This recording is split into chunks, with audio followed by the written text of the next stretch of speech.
All right, so we are recording now. Once I go live here, we will have to let everybody know.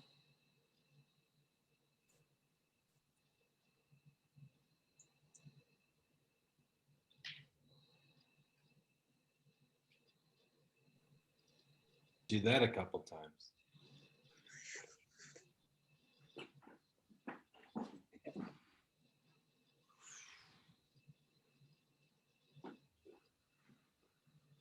All right, now we need to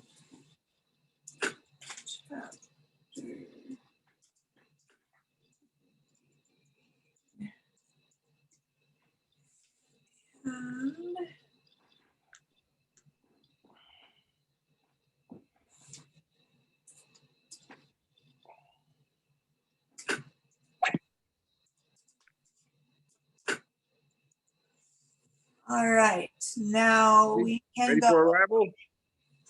All right, yep, we're going live right now. So go for it. Live? Live. We are live.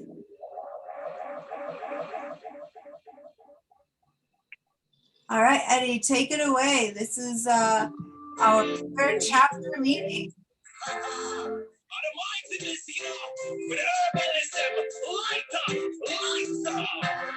Give me my sweet, sweet sensei in the morning.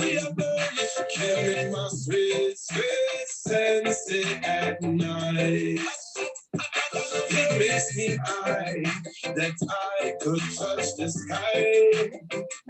It eases my mind so I can see the signs. Lord, me say me stop a Colorado for the good. Then me gonna California for the kush. Arizona got the cheese like a mus. So we burn it All right. Eddie, would you like to start our third virtual chapter meeting? And we have some great people in store to speak, and I cannot wait for you to hear everybody. Good afternoon, people. We're on 1 7-day countdown to 420. That celebrated day that people that use cannabis, partake of herb, smoke weed, whatever phrase you want to use to call it. This is our day.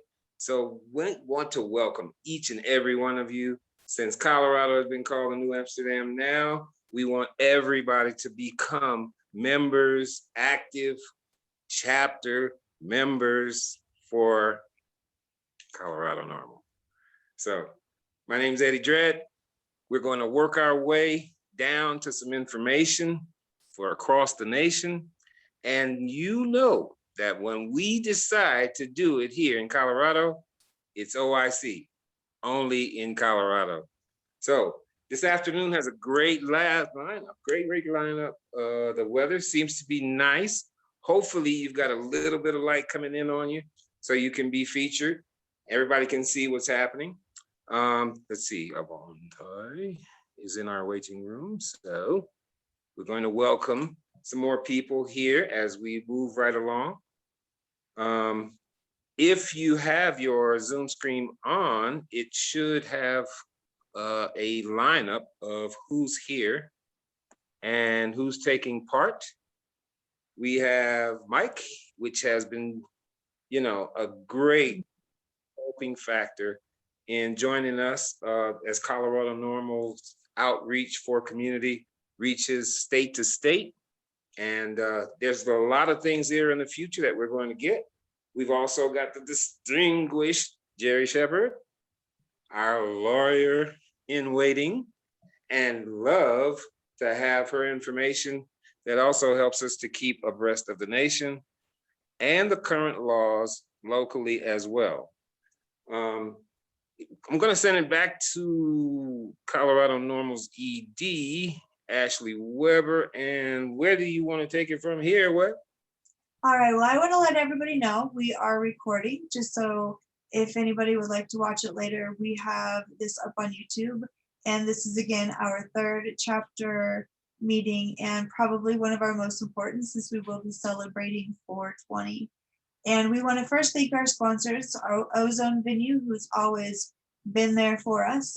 Chris, she's with us, so we get to thank you in person on Zoom, and also Apothecary Extracts, as well as Colorado's Medicated Chef. So our theme for this meeting is celebrating 420 and the history of the plant and where we're going in the future. This month, we are also honoring Earth and the plants that give us medicine and hope for the future.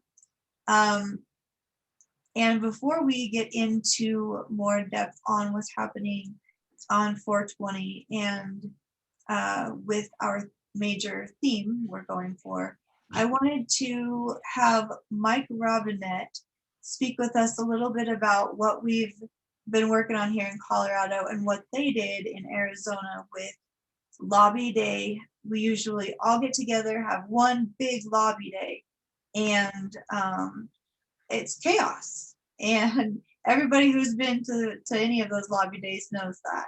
And since we've pretty much reverted to Zoom because of the pandemic, we've been able to meet with legislators, and we do it on a personal basis, and it's a lot different. And I'll let Mike kind of get into that as he talks about how they did lobby week in Arizona NORML and how Colorado is pretty much doing lobby month. Well, thank you so much, Ashley. Let me first apologize. I'm on my cell phone on Zoom. I've never done it like this. It's a much clearer picture. I prefer the graininess of my laptop Zoom because now I'm seeing all my imperfections that age has brought me. But thank you so much for allowing me to join you guys. I almost feel like an honorary member of Colorado NORML because we meet almost daily now for your lobby week, which found its genesis in our lobby week down here with Arizona NORML. I'm also the director of Southern Arizona NORML, and I serve on the board of directors of Arizona NORML. We hosted what we found to what Ashley alluded to.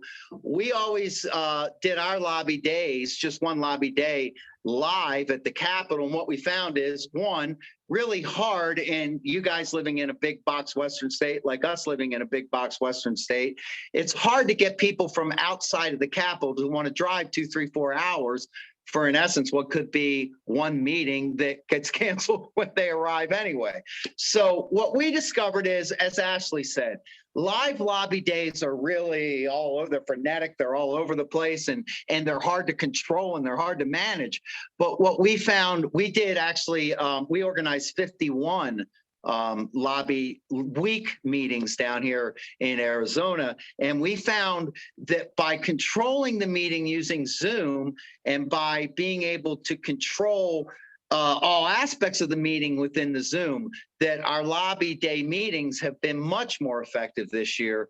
And we're seeing the same thing with Colorado NORML with what you guys are doing right now. As Ashley said, you guys we did a lobby week. You guys are doing more like a lobby decade, but at the same time, it's all good because you're still getting those meetings done.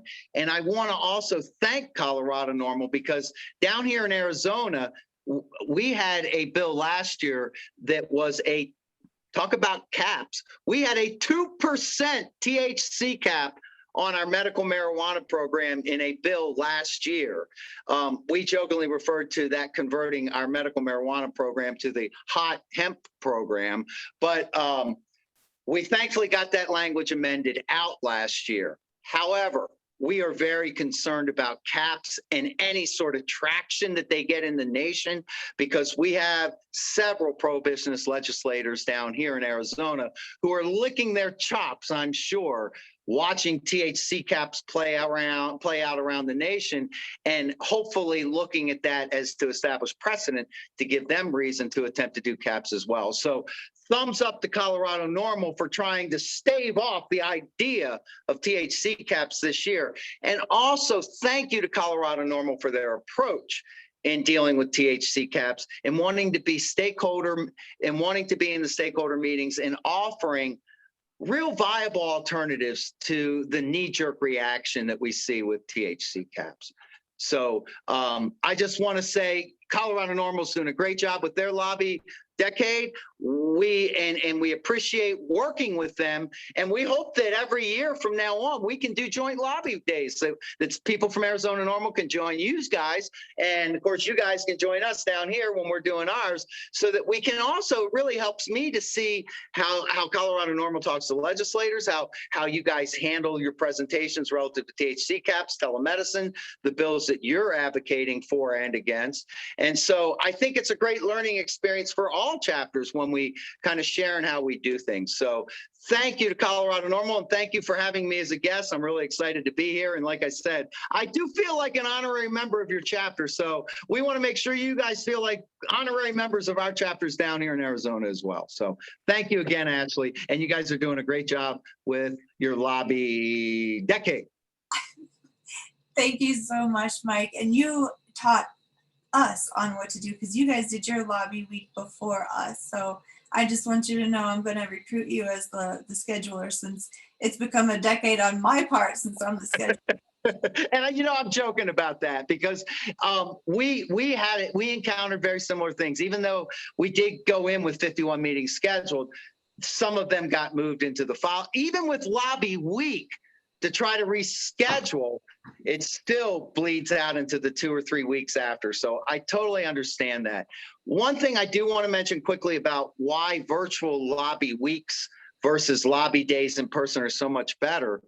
If you do one lobby day, the chances are inevitably you'll have a conflict with your meetings, because there'll be an unanticipated call to the floor, or there'll be a cow or something will be going on, and meetings will get canceled through the day. The problem, if you just have an in-person one-day lobby day event, those meetings they're gone, because you're not coming back to the Capitol the next day. Doing an extended period virtually allows us that flexibility in scheduling one, but in two, if somebody blows us off or cancels us on a Tuesday, we can just say, no problem. What do you have Wednesday, Thursday, Friday of this week? We'll get you rescheduled. So we found that really, even when COVID goes back to where we truly believe that we're going to stick with the virtual lobby model, because it is just, from our experience, so much more effective and efficient. And we have more people participate this year too. So we're real high on virtual lobbying.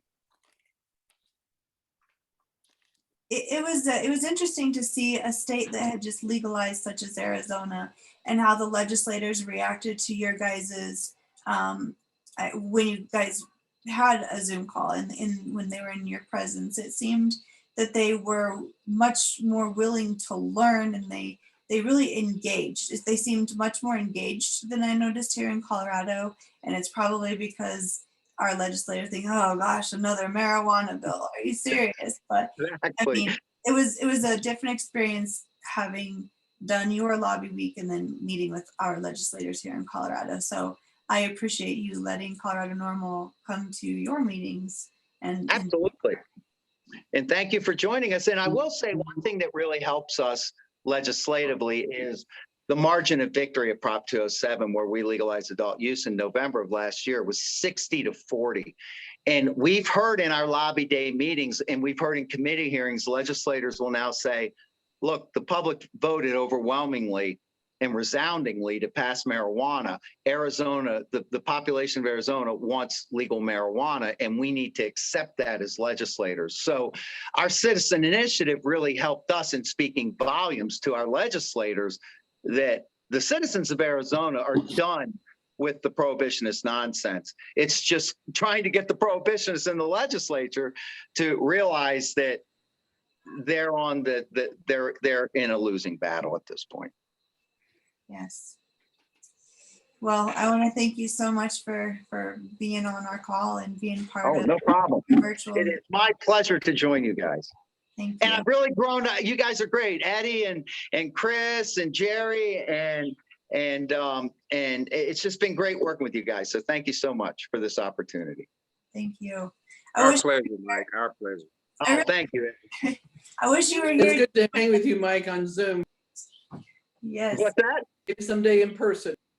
Exactly. And you know, Colorado's my favorite state in the union, so I will be up there to visit at some point. I wish you were here to visit for 420, and that leads me over to Chris Morwood so she can speak about what is going to happen on 420 here in Colorado. Well, what is going to happen here in 420 in Colorado is up to Colorado, but here at the Ozone, we are so proud to do a benefit fundraiser for Colorado NORML. It is our favorite organization to sponsor, and we really want to get more constituents out. We want you guys to add to your numbers. And we decided after being shuttered for the last year that this would be a great event to reopen our facility. We're in Lakewood, Colorado. We're going to do it very safely. We're safely socially distancing. So we're going to do 3 separate events. We start in the morning. We're going to have a press conference for legislators to come in and speak on some of their bills. We're also going to have some press here, and that's from 10 to 11 a.m. And then we moved the yoga portion back. We were going to do that directly after the press conference. We decided to let people sleep in a little bit longer on 420. And so the Ganja Yoga, which is being led by Lainey Ganja, is going to start at 1 o'clock. So we'll do the yoga portion from 1 to 2. And then we have all of our great vendors that are going to start loading in. So our second session is going to start at 3 o'clock, and that goes from 3 to 7. And we have an amazing lineup of speakers. We're going to start off by our very own Ashley Weber. She's going to talk a little bit about Colorado NORML and how the initiatives are going to be affecting patients and consumers alike. Then next we are going to have Beverly Grant, who is the founder of Mo Beta Greens Marketplace, which is an amazing organization. I've known Beverly for years. She also has Seeds of Power Unity Farms, which brings her food farmers market into areas that have little to no access to fresh food. Amazing organization. I've known. Isn't she great? She's one of my favorite people. So she's going to speak next. She also is hosting a fresh juice bar. So that juice bar is going to be available for the yoga session and also for the 3 to 7 session. And then after Beverly speaks, we are going to have Brigitte Mars, who is a world-renowned herbalist. She teaches at Naropa University. She's the author of 14 books. She's going to be speaking on cannabis as the tree of life. And she is also going to be doing cannabis blessings for the first and second sessions, and of course at 420. That second session is going to have a food truck, Los Gueros food taco truck, because we figure it is one of the first times in the last many years that Taco Tuesday has actually fallen on 420. So we're really excited about that. We will also have a vegan option via Hempway Foods, which is a great company that has all organic, gluten-free hemp crumbles. So that'll be available for the taco truck as well. We have Flora's Mercantile, who is going to be supplying our tea all day long. And then also, because it is Earth Week, we have Joan Gregerson, who is the founder of the Green Team Academy. So we are part of 60 different organizations that are happening during the week of Earth Week Summit. So Earth Day is on the 22nd of April. Bicycle Day is on the 19th.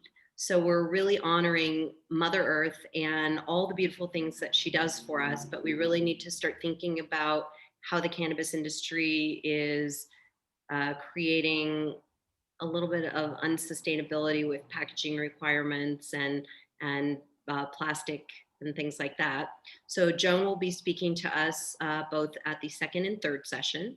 And then we're also going to have a demonstration by Urban Kitchen, who is Sarah Gordon, and she is going to be doing a hemp foods cooking demonstration introduction to hemp foods. So she's going to make a couple of different things, show you how to use hemp in your own home.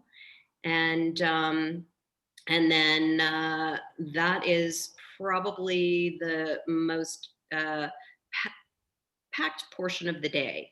So then after 7 o'clock, those people will exit the event, and then we will have the third session, and we are really excited about for the evening portion.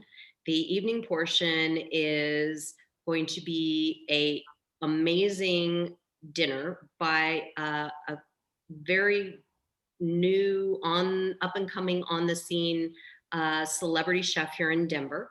And he is one of the nicest people that I have met recently. He and his wife Danielle are lovely people, and they are going to be creating traditional Jamaican fare.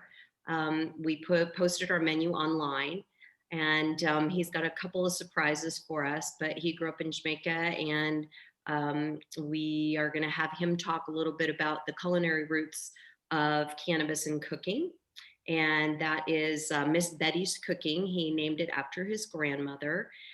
So Taji is, Chef Taji is one of the most innovative people that I've met. We are really trying to cut down on the packaging that has been required for COVID-19. So we've got sustainable servingware that it will come in some biodegradable containers. And then for dessert, Urban Kitchen is going to be making some tasty treats out of hemp.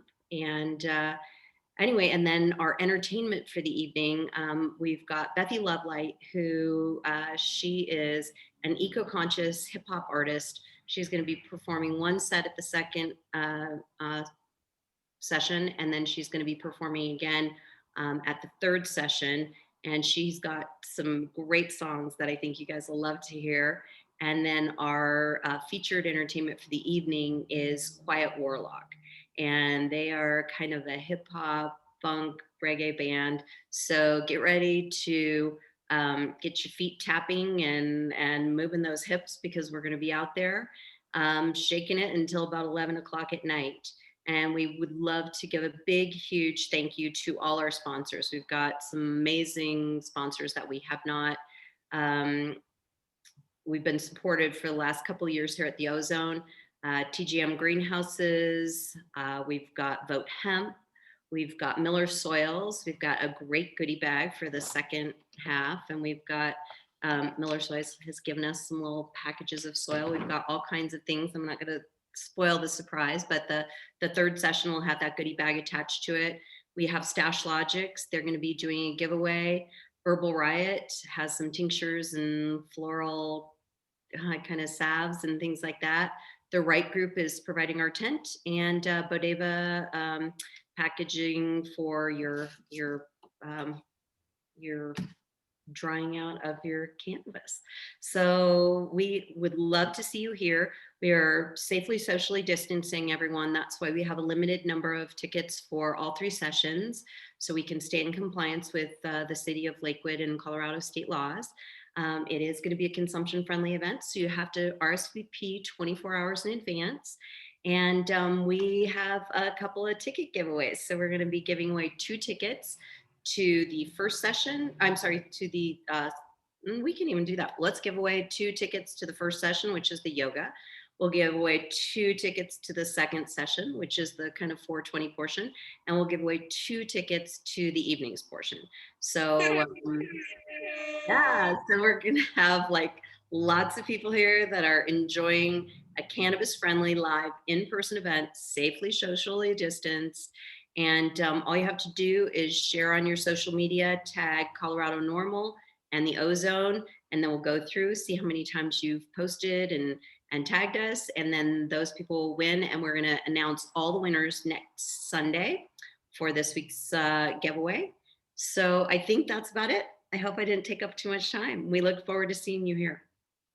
No, thank you so much. And 2 extra tickets for in the morning. So that's the yoga session. That's awesome. And Eddie's in charge of doing the promotions for all 6 of those free tickets. And like you heard, there's the way to do it is to tag both Colorado NORML and Ozone on Facebook and share the events. And don't forget that Eddie is going to be spinning all day long until the evening session. And then we're also doing a seed swap. So we've got like little seed packets. So if anybody's ready to start their gardens, we've got some organic seed packets that we're going to do the seed swap until all the seeds are gone. Oh, that's great. Actually, and have some tomatoes. We can bring tomato plants, any kind of plants that we have started to seed swap.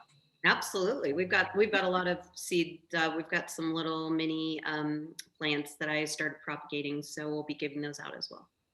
Oh, how fun. Yeah, time to plant. Super, super excited. All right, so we have a very, very special guest with us today. And his name is Dan Herrera. He has, I met Dan Herrera many years ago. And he has a lot of things he would like to share with us in regards to planet Earth. And in speaking of Earth Week and Earth Month, he has some ways that his dad kind of was into, and he grew up in that during that era. So, Dan, would you like to speak a little bit about yourself, please? Hi, everybody. Thanks for letting me be the fly on the wall this afternoon. Oh, you're Are welcome. y'all- Please. So forgive me that I'm driving at the moment, but you know, with regards to all things cannabis, you know, listening to you know, the heart of activism, talking about what's being done, what's still being fought for, and really, you know, dealing with at the, you know, at the state levels and at the federal levels with regards to lobbying and maintaining a voice. Literally, my hat goes off to all of you. Um, I'm really humbled to be here and to listen in to all of the things that are going on. You know, it's funny that, you know, 40 years ago when my father was thinking about how important hemp was in saving the environment, um, it wasn't the front of people's thought process and how they went along and in their daily lives.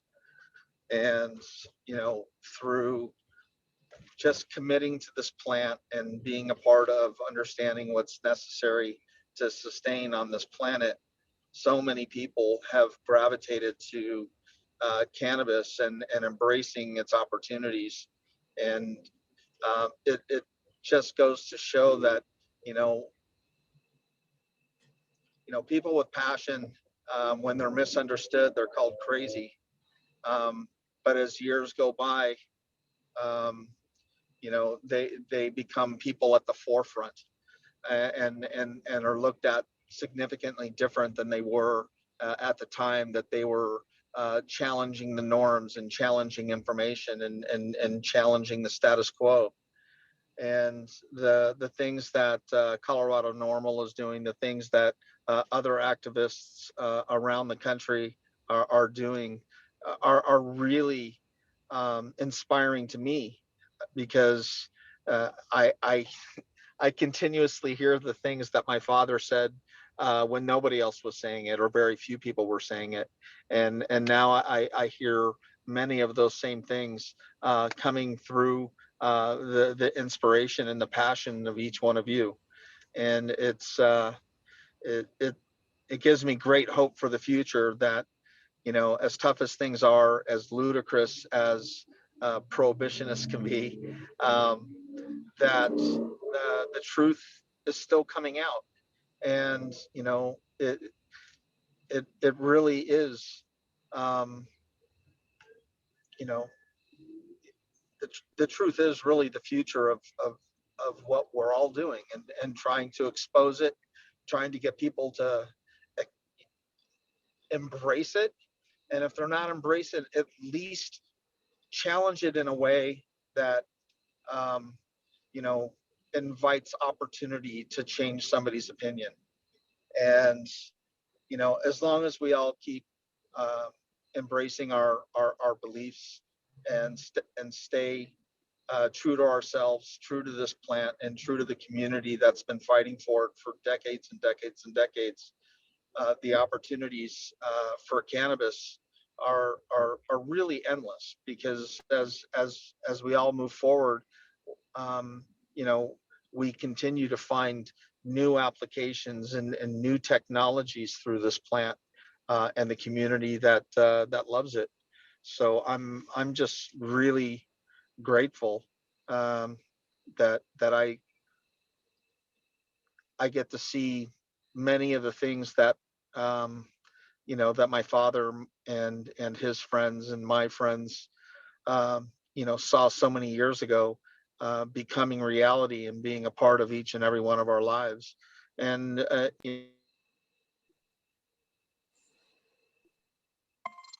even those that you know, spend all of their time and energy fighting against us, you know, the realization at some point in their life is going to be that this plant is impacting their lives, their communities, their futures. And even though they're fighting against us right now, at some point there's going to be a recognition on their behalf, and they're going to be like, "Wow, how did I go so wrong? How was I so misled?" And that will come back. That'll come back, to how it is that we learned, what it is that we learned, and the narratives that we've just literally, you know, held, you know, tight, um, even if they were false. And you know, the letting go of of a false, you know, narrative is probably one of the hardest things to do, which is why there are still so many prohibitionists. I don't think that many of these folks that are pushing back against us are doing it to spite us, as much as it is, how do they acknowledge that through all of their education? Oh no. We lost your audio. Uh-oh, hang on a second.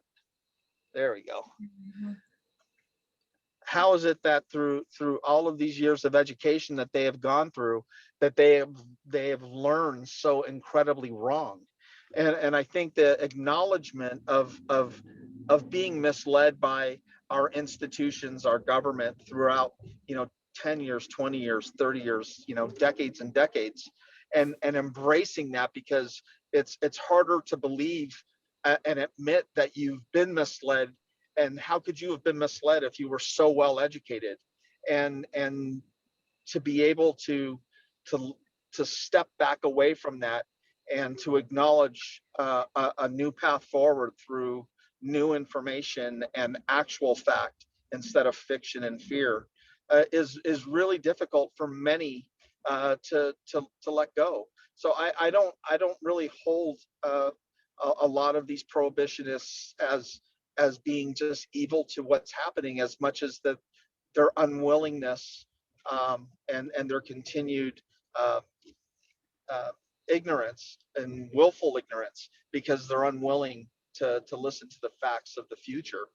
And it's just really up to all of us to continue to educate. And whether it's in cannabis, whether it's the use of cannabis or the use of hemp, or you know, how we change, how we live and what we make things from, and how we're going to survive, a future, and in fact even thrive in it, with the use of this plant.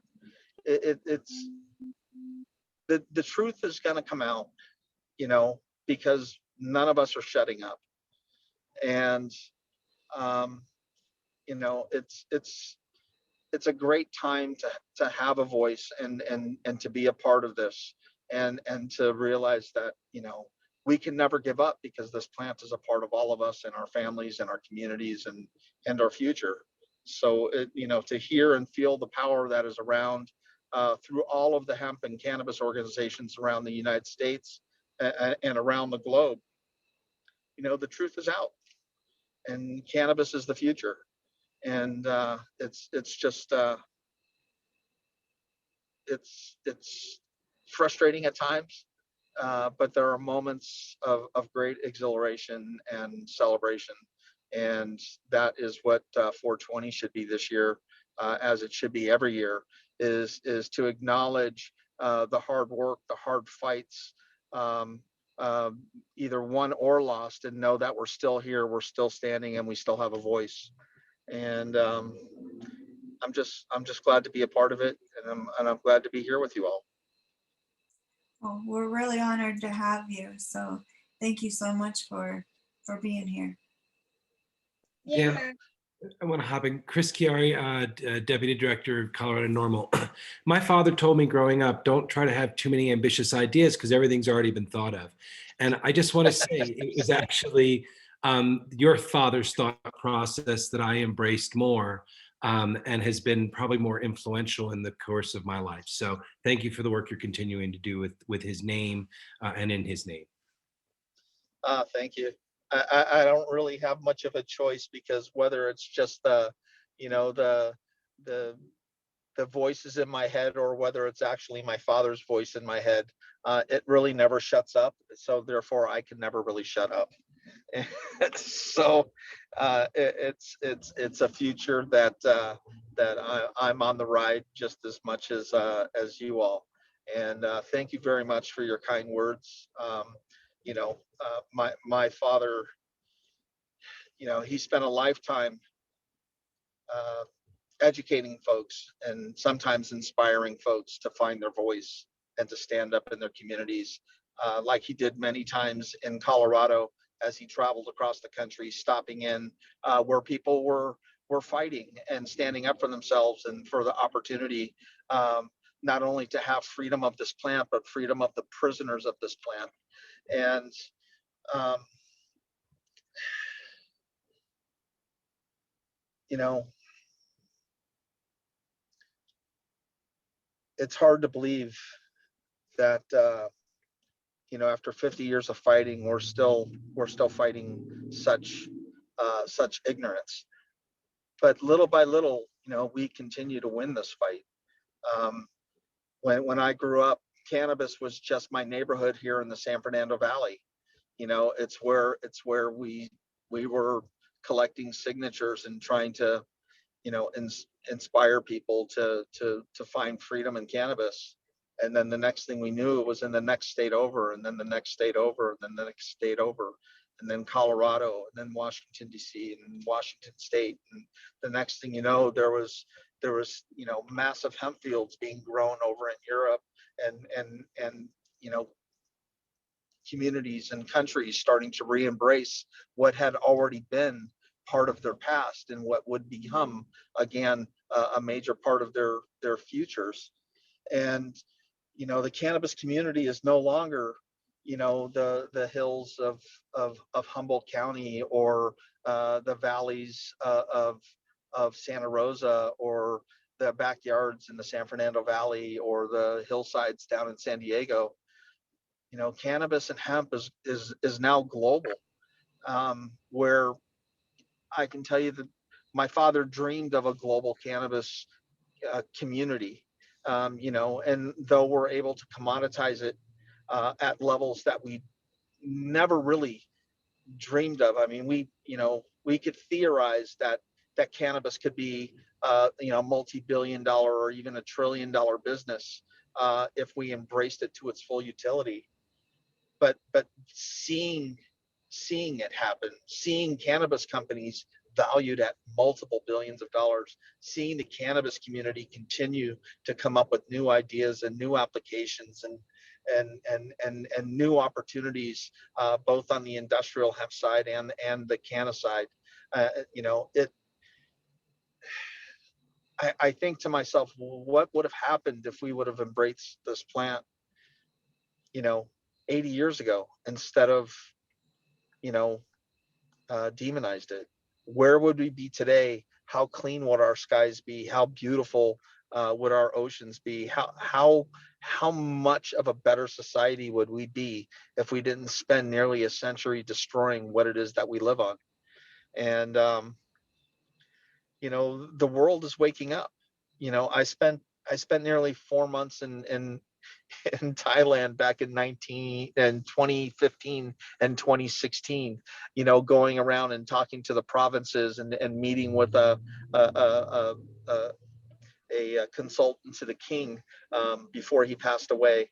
And I just begged them to re-embrace their own roots, that this plant could have all kinds of benefits for their communities and their citizens, and opportunities to bring in, even more tourism. And while I was there, that didn't happen, but it was just shortly after I left that I found out that cannabis was going to be legalized in Thailand. And I like to think of it as they legalized it before I came back, because they wanted to keep me out for some reason. They're like, oh, keep the crazy white man out. He's driving us nuts. Just go ahead and legalize it. And I think, I think that my father probably would have gotten a chuckle out of that. But when I look at the cannabis community today, and people, like the kind words that Ashley says about me and my father, and many of you have about my father, one of the questions that I get asked quite a bit is, what does it feel like being the legacy of Jack Herer? And for me, I don't look at myself as that. I look at myself as a son of Jack Herer, who's inspired just like you all, to embrace this plant. Um, but the legacy of my father is the things that I see every day coming from all of you folks. The legacy of my father is going to 420 events, or to MJ BizCon, or to NOCO, or to anywhere that's celebrating this plant, and seeing people doing things that 50 years ago was impossible, and 30 years ago was just a hope, and 20 years ago it was an inspiration, and 10 years ago it was, hey, we're going to do this. And then here it is today. And the real legacy of my father is everybody that embraces this plant and keeps it moving forward. And you all are that legacy. And it is not me. It is the people that love this plant, and I love you all for it. Aw. You're Love amazing. that, man. Love that from the heart. So Thank you. that's about all the time I want to give to you guys today, because I'll just bore you all to tears. And Well, we might need some tears. well, I can tell you, behind these glasses, my eyes are a little full. Aw. Good, good. We That Every means hour- As the it is many ancestors, times. Well, Cannabis is now the public ancestors are policy, using.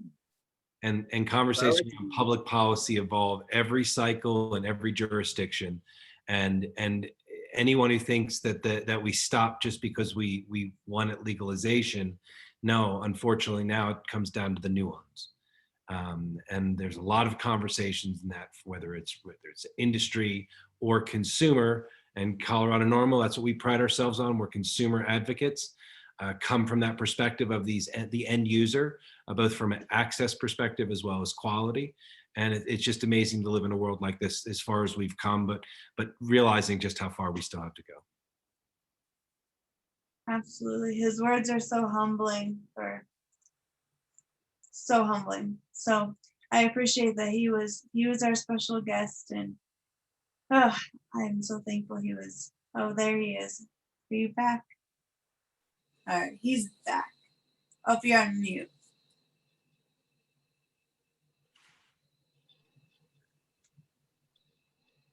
There we go. I just was getting near a Wi-Fi signal, and it wanted to switch over, so it cut you all off. But just thanks again to everybody, and have a blessed evening, and have an enormously successful and safe 420 celebration, and keep fighting, keep finding your voice, and don't ever give up. And don't be afraid to let the ancestors use you, because basically in Rastafari, we Rastas who have sacrament as cannabis, you hold a very special place, because what you related to us was your ancestry. And so your ancestry speaks volume. It speaks tremendous volume. So don't ever let, that a collection of water or a gallon of water that wants to fall from your eyes about the last 50 years, because that's meaningful. That is so meaningful that we may need some tears for Mother Earth. I appreciate it. Thank you so much. Absolutely. Now we go on to the policy. Legislative, Chris, you are the legislative chair, and we've been working a lot on lobbying and speaking with legislators. So the bills that we wanted to keep forefront and for everybody to keep paying attention to would be the THC cap bill. It has not dropped yet, but we are hearing of stakeholder meetings taking place, and that language is still moving forward in some capacity. And Chris, would you like to hit on that for a few minutes? Sure. I think Zoom's going to be part of our reality going forward, and it's worked to our advantage, I think, this year, because we're getting into, I think, a really good habit of realizing that a lobby day, like Mike said, is a hit or miss sometimes. And the way that we're looking to stay engaged now over the entire length of the legislative process, all 120 days, I think Zoom's going to be a key tool going forward. So we have been meeting with elected officials talking about a bill that hasn't dropped yet, but trying to be preemptive, because this conversation around potency caps is emerging in states across the country. It is a coordinated effort. It is the continuation of the stigmatizing of cannabis. It's a continuation of the prohibition of cannabis. And in some cases, this is still well-funded opposition. That opposition has been losing again and again and again, up to 18 states now, plus the District of Columbia. And that's not including medical states. And so the pace of normalization, legalization is clearly picking up steam. Potency seems to be a way to push back. And in many cases, the underlying motivation is something that's hard to just dismiss right away, because it does speak to the mental health of minors, and it does speak to access, whether it's coming from the regulated market or not. When it comes to our job and responsibility as members of the NORML team and here at Colorado NORML, as I said it before, we're consumer advocates. And so at the end of the day, it's really important that we look at these conversations and questions from the perspective of the end user, the consumer, whether that's our medical community, medical patients that are a part of the registered medical process and system here in Colorado, which is very unique. Or coming to cannabis for a recreational reason. That's our focus.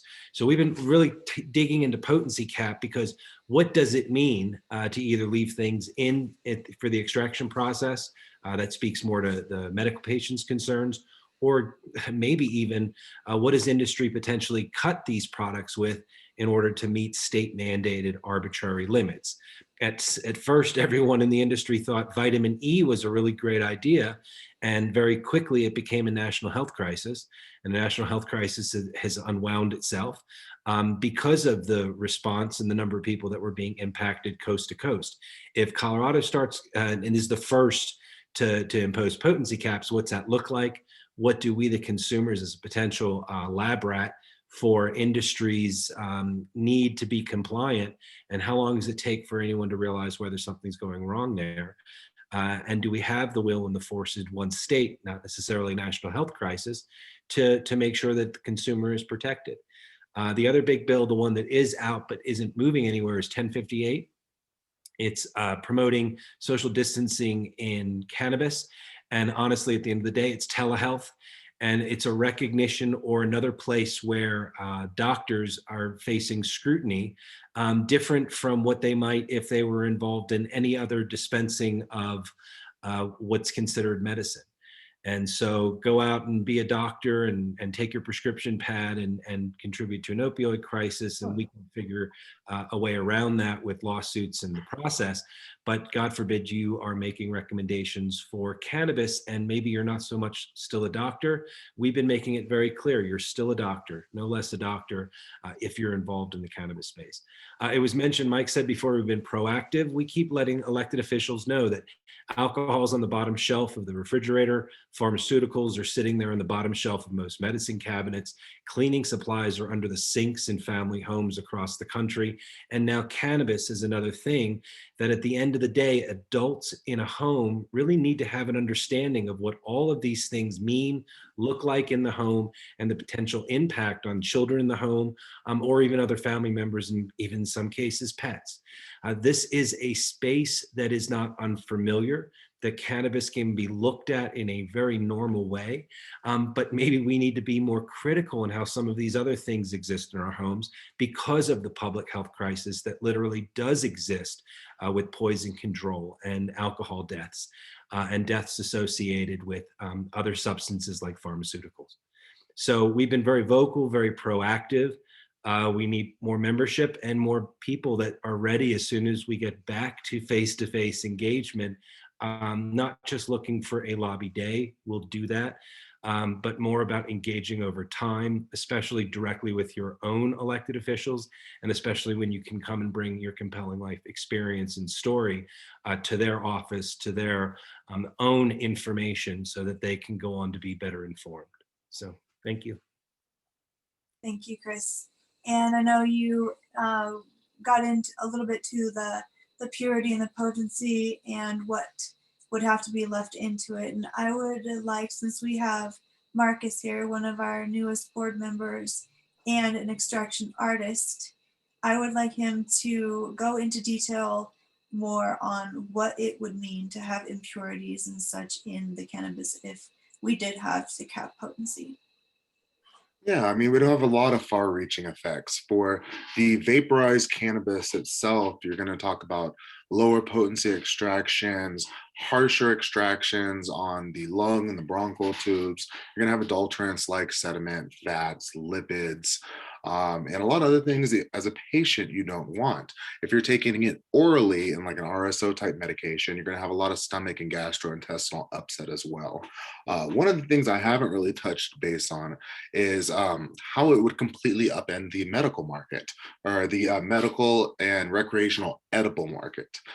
The edible market has really exploded since the introduction of distillate, which is a very, very faint tasting extract. If you were to bring back 14, 15, 10% concentrates and try to infuse those into edibles, it would reek and taste so strongly of cannabis that I don't know how many recreational and medical consumers would be able to even keep that down. And then, like I've mentioned to several of the representatives, the biggest concern for me is if people don't have access to high potency medications in dispensaries, they will attempt to make it themselves. Now, if they're doing something like a solventless hash or a rosin, that's acceptable. But unfortunately, I was one of those young people who was in on the early stages of the butane extraction movement. And I know how many people have made extractions in their homes, in national parks, in their backyards, apartments, and how many explosions and injuries we've had across the country as a result of unlicensed and unsupervised extractions. So I think we really need to make sure that we keep it in supervised, licensed facilities where safety is a priority and purity for the end user is the most important priority as well. Yeah, Mom. Thank you so much for going into detail. I think so many people don't understand cannabis in a way, like you do, and you can eloquently bring that across to a level where many people can understand it. So thank you so much. I appreciate it. Of course. Yeah, and if you, excuse me for jumping in, because this is like the second time that I've been hearing about the limits on cannabis. It's not the second time. It's just the second time during this conversation that different guests have talked about limits and what we should do. I don't think that there's one person that I know in cannabis that doesn't think that having the most rigorous restrictions on what is in cannabis You know, I think that we all look toward those regulations as making sure if we're creating a consumer-based product that's being sold to the masses, that it should be absolutely 100% safe. Yeah. The cap on THC, you know, I look at this, you know, going back to, you know, somebody was talking about the prohibitionists earlier. You know, it's not about, you know, how strong cannabis is, how much THC is in a product, you know, whether it's, you know, 35% THC or 20% THC or 15% THC, you know, all of those, you know, all of those means that you're going to have more THC in your system if you're smoking. It doesn't necessarily mean that you get more high. The only time that might be an issue is during you know, an edible session where the you know, the effects are far different than the consumption from a smoking side. And I really look at it as, you know, they've taxed us at every opportunity that they can. They continue to inject fear in every way that they can, because the truths of cannabis and how disruptive it is to every market that we all can, you know, touch every single day is all connected. And in fact disrupted by cannabis. And for somebody to say, oh well, you know, cannabis is getting too strong, it's not pointing to any deaths. You know, whether it's at, you know, 10% or 30%, you know, it's no more dangerous. And all it is another way to say that to all of those who don't have an understanding of cannabis, or how it's used, or how it's ingested, or how it's smoked, or, you know, what foods it are in, or what topicals that it's in. You know, all it is a way to say to that community that doesn't understand any of it, from a legislative level, is we heard your concerns. We know that cannabis is getting stronger, although they have no understanding of what the fuck stronger cannabis means, you know. And they're like, well, you know, if we're going to do that, well, we're going to tax it higher. If it's above this, we're going to create another tax. And it really is just another way of continuing fears and falsehoods in order to control a society based on their own ignorance. And if you can continue to create a new reason for them to be afraid, then there's a new way that something could be regulated and controlled and minimized and limited and restricted, and create, you know, a way for, you know, this whole industry to slow down once again. Because if we're allowed to continue to build and develop and expand on all of the things that cannabis can do, the disruption within all of the other markets that it ends up touching are extraordinary, and the world's really not ready for it yet. And so, you know, these limits are just another way of creating a falsehood that they're going to, you know, basically inject into our space, and saying, well, if you're going to be in the cannabis space, that you can't do this, you can't make cannabis that's stronger than this, because we don't really know what that's going to do. Well, they don't fucking know what real cannabis does anyway. Well, they only know what the fear of cannabis is. And as long as we keep buying into it, like, you know, it still gets me to my core when we have to put on our packaging that you know, that this product is dangerous, when we know that it's not, you know. And I want to go ahead. I wanted to jump on that because one of the things that you mentioned is THC has a long documented history as a relatively safe substances for adults over the age of 21 or 25, CBD as well. Now, one of the things that we see in states that are making THC illegal, or they're trying to implement these regulations, is the increased production of isomers, Delta 8 THC, Delta 10 THC, of which we have very, very little research done. And a lot of the substances that are used to make those conversions, those synthesis, are things like hydrochloric acid, sulfuric acid, that are not tested for in the end product. So if you have a Delta 8 THC distillate that's 70%, you have no idea what the remaining 30% is. And we know that the black market, we know that scientists are going to continue to innovate. And there are 130, 140 plus cannabinoids that we are aware of, in addition to the synthetic cannabinoids that we can create on a daily basis. I don't think we want to push people towards products that are non-Delta 8, they're Delta 9 THC, the evil. I'm not talking about Delta 8. I know, but that's something I'm that not we talking do about need to talk any about. other Delta abbreviation 8 is of used cannabis. widely by patients and recreational consumers across this country, and we have no idea what the effects of this of that substance are. And when you start regulating Delta 9 THC levels, producers are going to start elevating the levels of other cannabinoids so people can continue to get the same sort of psychoactive effects that they receive from Delta 9 THC. It is inevitable. Now, Yeah, Mark, I'm definitely not in favor of any kind of I'm just talking about a natural THC. reaction to the regulations that are being proposed. I I mean, go ahead. I just have a quick question. So Delta 8 and Delta 9, now when they are ingested in the liver, they still come to hydroxy 11. Am I correct? I believe so, yes. All right, it was just a quick question. Now, but I mean, you can take an alkaloid like morphine or a codeine or an opiate. When it's transformed to Delta 9 in the brain, it produces Delta 9, but what are the other byproducts that it produces? We don't know at this point. And there's always byproducts that are produced during that conversion in the body, in vivo. Yeah, Mom. Literally was on one of these Clubhouse forums the other day, and someone in the caregiving space, not in Colorado, was talking about the chemicals he uses and how he felt that they were safe. And literally near the end of the conversation goes, well, unless you combust it. And I said that it's really important that you have to take into account how these products are going to be used in the end, and that there is then a responsibility to produce it with intention for how it will be consumed. Exactly. Yeah. Thank you for a regulated and tested. And we're gonna create a chase towards those other cannabinoids, like you can find in the research chemical space, and for a variety of alkaloids are used for a variety of different medical conditions.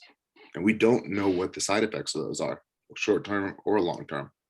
Marcus, you've been with there. We're pushing this idea too, that most of what you see with THC is a marketing ploy these days, where it's, how much Delta 9, how much that THCA is going to convert, but 27-30% is THCA, and adding it together with the Delta 9, and it looks great on the label and it looks great for the customers. And right, if the weed's not selling, just change the name, don't cut the price. Exactly. And how accurate are most of those flower percentages? I mean, we all know how a lot of those labs and a lot of these grows play that game. A great degree of inconsistency. One of the things that we're gonna run into is that they're gonna realize that THC isn't really the end. That's not your destination when it comes to consuming cannabis. That they're going to realize that, oh my God, this has terpenes in it, and when the terpenes are smoked, whether it's a sativa or it's an indica, it's that terpene profile from those flowers that really kind of take you on your journey. It's not the fact that something's at 35% THC or something's at 15% THC.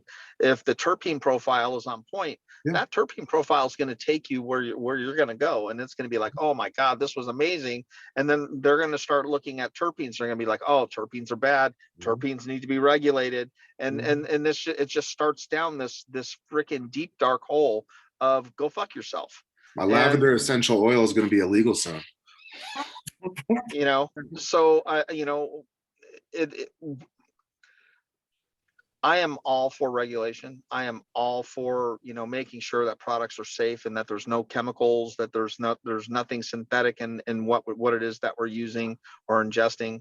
But if everything that we don't understand is illegal, then so should the ocean, since we don't know shit about what's inside it, what's under it, and we don't know anything about it, but we all go out and enjoy it. And we surf on it, we boat on it, we ski on it, we do all of these things, yet we know nothing about what's under it, but we all do it. And we at some point, you just have to understand that this plant was given to us for whatever reason to be on this planet, to be beneficial to us. And as long as we embrace it and don't abuse the opportunities that we have to use it in its purest forms, that we should be just fine as humans. It's when things become adulterated in ways, through synthetic processes, that start changing the dynamics. And we just need to uh, not always think, from a business standpoint. Once money starts getting into it, everybody's values start changing. Suddenly somebody who was so honest is starting to slip and go, man, but I'm making a lot of money. And we need to stop. We need to stop thinking, of the money. We build our companies right. We do the right things. We make the right products, and we do it with the love and intent that we have for this plant, and we'll be fine. It should always be, community first, which is why we have regulations, and commodity should be the second thing. It's like, if the fact that we're able to commoditize this plant is a blessing, because it gives us the opportunity to find out even more about the things that we can do, more things that we can understand, more things that we can quantify, and to do it through an eye of fear, and or a lens of fear, and until something is a known is, it's not that it's not needed, but I don't think that we should fear it to the point of just an all-out war of anything. Because it will come down to making terpene. Certain terpenes are going to be like, oh, you can't have that terpene. That terpene's illegal. So we really need to kind of, really look at the ramifications of how we allow the legislation to affect the reality. And when it's still based in fear and not facts, and falsehoods and demonizations, when it's still part of that, of which created prohibition, then we're always still going to be in some level of prohibition, and until we actually start electing legislators and representatives from this community that understand the plant that we love. So when they're there making decisions on our behalf, that they at least know what the fuck we're talking about, and not us trying to change their mind because they're ignorant. And unfortunately, it's going to be one of the longest things that we're going to have to do. Just like education takes a lifetime. And to put somebody that represents us as a community, from a representative level, whether it's a city council or state legislature or senator or congressman, those folks need to start coming from our communities. Those folks need to start coming from the areas that we're living in, and the life that we're living in, and not just an Ivy League education with a bunch of books that are filled with bullshit. And until we start finding people, and putting them in a place where they can be on the other side of the table while we're on this side of the table, and we're having real discussions about how we're going to allow new products or new ideas or the application of cannabis in X, Y, or Z, and have them be receptive to it rather than push back against it, because they're trapped into the same old, oh, well, that's going to be disruptive to to this company or to that company. We got to get past that. We got to start thinking long term.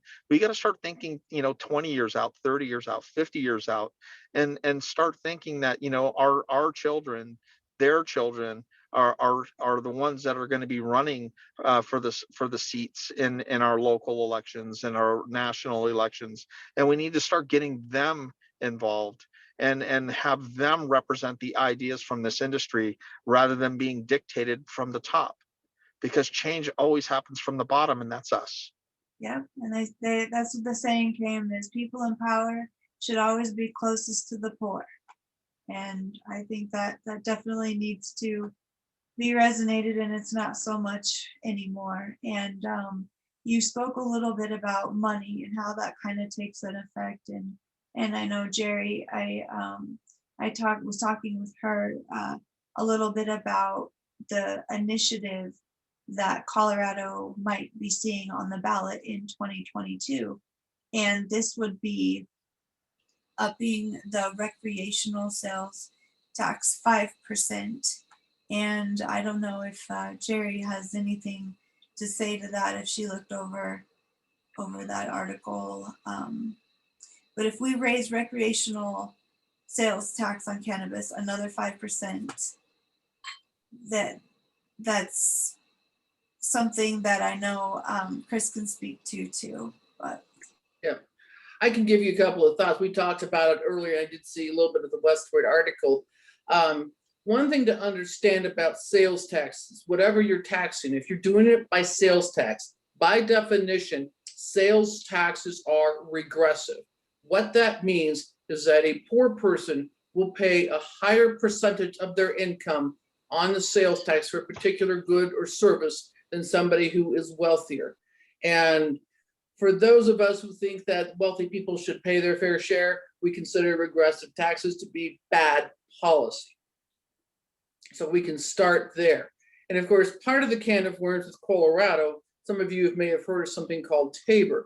We haven't had the political will to repeal TABOR and to actually have a taxation system that is truly progressive and will fund education instead of having to depend on a cannabis sales tax. I think, Chris, you explained it better than I can about, given the fact that some of the cannabis prices are reducing, if you're doing it as a percentage, then your revenue is going to reduce and you're back to square one.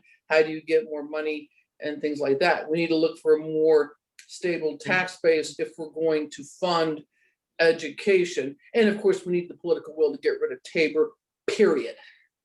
So maybe, those are just some random thoughts on that. So. And Dan, you're either going to like this idea or not, because it kind of, I honestly feel it goes back to the roots of when I started learning about this. The reality is cannabis prices have shown in every state that has legalized, the prices start high and then they start coming down. And whether we stay with indoor cultivation or move to outdoor cultivation, it's likely that the price of the production of pounded cannabis will continue to fall and probably at some point find a steady floor. But it'll fluctuate because at the end of the day, it's a commodity. One cultivator is gonna have a bad year, another may actually have a bumper year. And so this is gonna impact and create variability in the price. But one thing that's proven true in Colorado and in other states is every year over year, the total volume of cannabis that's being produced and sold is going up.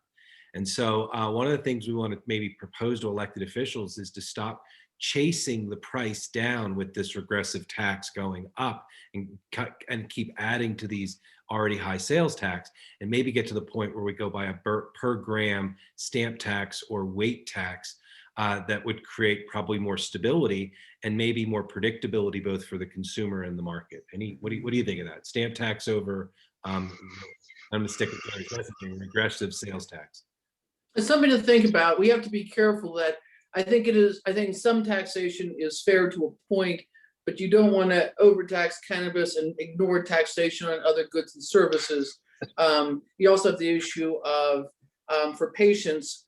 I think that if it's for a medical cannabis patient, I don't think there should be taxation because you have the issue of what economists call elasticity versus inelasticity of demand, and of course, tax revenue can impact that. So it's recreational. I don't think we're ever going to get away from that, right? They're always going to. When you call it medical cannabis, and then you tax it, which it's done in every state, is one of the most idiotic things that I think I've ever heard of. Because anytime you go into your Rite Aid or your Walgreens, you're not paying taxes on your medicine. So most states do everything that they can to make medicinal cannabis something that only some people get. and then try to eliminate it at all, because all cannabis should be recreational instead of all cannabis should be medicinal, because we all know, everybody here knows that all cannabis use, whether you're using it recreationally or not, is medicinal. So it all really does come down to taxes, and whether you're imposing a flat tax, and when you say things like, you know, cannabis shouldn't be, overly taxed. It's been overly taxed. It will always be overly taxed, because it's still based in the same framework and ignorance as prohibition. That's it's the whole reason why the taxes and the permits and the fees and all of these other things that are laid on top of the taxes, that are the burden of the shop owner or the grower or the distributor or the, whomever it is that's touching this plant. you know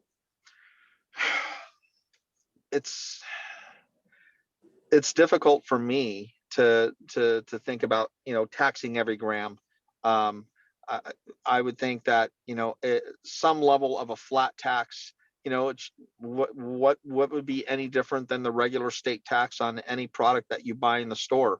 Why should it be any different than that? But what the government also does is, when they're allowing cannabis to exist in a community, they say, okay, well, you know what, we're gonna allow cannabis access in this community, but it's only going to be in this little zone over here. And then all of a sudden, the people that own all of the property in that little zone, they go, cannabis is coming over here. It's no longer, 80 cents a square foot. It's $3.80 a square foot. And that's a whole nother level of tax. It's a whole nother level of extortion. Right. That's not necessarily government, sanctioned, but what it is it's a known that if you start with, there's only certain areas that can produce and participate in cannabis, that everything within that space is going to become more expensive, and it is just as much of a tax as anything else. It's a tax on our sensibilities, it's a tax on our profitabilities, it's a tax on how we can sustain ourselves, and these taxes are what's crushing the cannabis industry right now. I know far too many growers, far too many people that have been a part of cannabis and that are part of cannabis that are literally being taxed out of existence, you know, and it's one of the reasons why, these alternative products that are being made, that, and the money that's being made from them, regardless of what it takes to make them, are being sold, is because, these people who once had an idea of having a true and clean and beautiful product that we know, love, embrace and smoke every day, that that you know we're uh, we're getting to the point where, an extra 5% tax, or an extra dollar per square foot, or, is is putting such a burden on the folks that had the dream of embracing this plant and contributing to their families and contributing to their communities, Mhm. that they can no longer afford to be in this place because of Right. what's happening. They can That's no part of longer it. afford to live their own dream. So they end Right. up selling out. Hey, I've got this, I own 100% of my company. I own 100% of the stream, but I can't afford it anymore. And then they end up saying, hey, oh, I'm going to sell, 10% to this person over here, 20% to that person over there. And the next thing you know, the taxes keep moving, the expenses keep going up, and the folks that had these dreams have now sold them off to somebody else. And the person that Mhm. bought it, it's not their dream anymore. The previous person's dream is not their dream. They're going to make it into their dream, and that dream is just turning this thing into a commodity. And so the good people that have embraced this plant throughout their whole lives are being Mhm. pushed out because they can no longer afford the dream that they once had, and they've sold it off to somebody else. and Right. and some people say, oh, well, that's just the natural progression of business, but it doesn't have to be. you know the ideas of supporting a community and being able to derive taxes from the sales of products within that community, I mean, that's been going on forever and ever and ever. the excessive taxation of it, the creation of these small little land masses that can produce products, or these little areas that we're allowed to function in because they're going to allow us to sell cannabis in a community that really actually starts building communities, but they never really say it. They might say, oh, well, this is your cannabis tax dollars at work, but to what end though? To what end? And when you say an additional 5% tax, it's just another way of saying you will never earn enough money following your dream, because we are going to tax the shit out of it. Anytime that there's a loophole or some offering that allows a cannabis grower to ever come up out of absolute fucking struggling, without having to fuck a million people out of their dreams, excuse my language, but the reality is that we need to stand strong as a community. I mean, all of us are gonna be faced with some level of consolidation, and it really just comes down to, what does that represent? How are our products going to survive us? Because we're not necessarily going to survive them the way that things are.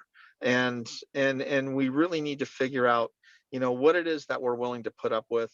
And again, I think the fight for cannabis is so far from over. And the reality is any further tax on cannabis is an insult. And I don't know what that was. Well, that was me saying, yeah, man. Yeah, that's right. Yeah, You know what I'm saying?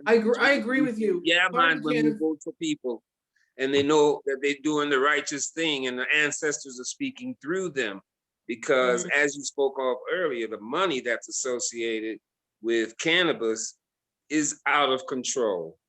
And people who really need it are going to end up doing things that may be illegal to get their hands on it, be in the company there of it, or like, so many of us that smoke every day, we have the friend that's the moocher because he just simply can't afford it. If a senior citizen is on a fixed income and they go up 5% on the tax, that might wipe them out. That's true. Well, I remember in the early 70s when Hunter S. Thompson wrote about drugs and things, and of course when he ran for sheriff of Pitkin County, but he warned us back in the day about what he called green hippie capitalists. He should have also warned us about white dudes in polo shirts who didn't care about the plant pre-Amendment 64 as well. If I were to give advice to people who haven't yet passed initiatives or laws, please make sure that you have an industry structure and include nonprofits or cooperatives. We did not succeed. And of course, including a racial justice component and a component to where drug war POWs can make a living on this plant that God put on this earth. Yes. Absolutely. Instead of being referred to as the redhead stepchild with the scarlet letter on their chest. Yep. Well, we're coming up on 7:30, and I just want to thank everybody who was here to speak. Thank you, Chris Morwood, for always being there for Colorado NORML with a venue and a place to speak and such a beautiful place to be. And I'm so looking forward to sharing 420 with you and with the venue. And so much fun. Yeah, I can't wait. And Dan, thank you so much for being here and all of your wisdom and your wise words and your humbleness to the plant and all of your knowledge. I thank you so much for being here. And thanks for letting me come in and be a part. Yeah, thank you. It was good. Yeah. Anytime you'd like to join us, you are more than welcome. Thank you. And Eddie, I'm going to let you take it from here. We have till 7:30, and tell everybody how they can become a member, subscribe, all that good stuff. Well, it's really easy to become a member. Just follow coloradonormal.org. It's the prompt that will send you to our webpage that is liberally spread across Facebook and other venues. You can also use the address which Chris Morris what gave us earlier, which says Colorado NORML /ozone /420, and it will bring you to that as well. We need the membership because we need the conversations to continue on like we're having, because we're a small group. We need each and every person of the community to come forward and make their science teacher proud, as well as their math teacher proud when it comes to cannabis. What we've discussed tonight shouldn't be so foreign. It should be everyday conversation to each person across this nation and across the world, because here's the thing we keep forgetting. We as an industry are creating oxygen. And oftentimes you don't have a company that produces something that is useful to man. And when that knowledge is gathered together and used effectively, we make each other proud, we do for each other. That's why there's such love in the community of the cannabis users. And we need this type of resurgent of respect for Mother Earth, and cannabis is here for us to use. So we need this type and level of communication, intensity as well, to make sure that we nurture the earth with oxygen, which cannabis does. And this is why the literacy of dealing with Mother Earth has to be raised. Cannabis has done that. Cannabis has been here as a tool for man to use. And so we, the people, have that opportunity to celebrate one of Earth's most terrifying rumors. And when we solve those rumors and turn those rumors into facts, more people are going to be drawn to what we're doing on an everyday basis. And that's our goal. That is our goal, to make everybody's life lifted, whether you partake or not, whether your friends partake or not. Learn more about cannabis. Make your science teacher proud. Make your earth awareness a mindset that we practice on a daily basis, because it's necessary. It's very necessary. So, sound the alarm. 420 is on the way. 7 days and counting. Make definitely sure that you can be in that environment so that you can have the positive conversations that'll help this nation. Is the use of marijuana as a central part of the philosophy. Officially named ganja, it's colloquially described by the Rastas as herb, and Bob Marley is said to smoke a pound a week. It's outlawed in America, and the convicted smoker can expect an 18-month jail sentence.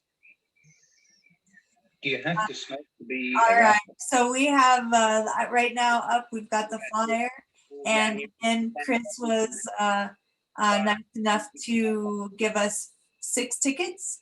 So we have 2 free tickets in the morning and 2 free tickets in the afternoon and 2 free tickets at night. So those night ones are going to go quick. We've got a private chef and a band. The second one's going to be super fun and educational. We have the taco truck, hemp ice cream, and a bunch of education and information. And the first session, we will have yoga. And again, Chris, if you would like to add anything for this event, you have the floor. No, we just love to see you all here. And I do have a suggestion for those extra cannabis taxes. How about we educate people instead of anti-marijuana campaigns? Maybe we put that into positive, factual information. And so we're going to be talking a lot about all the different aspects of cannabis. So we hope to see you here on 420. And if we don't see you then, I'm sure we'll see you another time. So we love Colorado NORML. We support them. Please come out and support them. Come support our vendors, and have a great time on 420, because it is a celebration of the plant and the planet. So we'd love to see you here. And thank you all again for being here. Thank you, Chris and Marcus, and Julie and Jerry and Eddie, who are all on the board. I appreciate each and every one of you. And that wraps up our third chapter meeting. Thank you all. All right, have a good night, everyone. Have a very Thank good you. night. Santo, this is Officer Jimmy. Looks like we got two rastafarians down here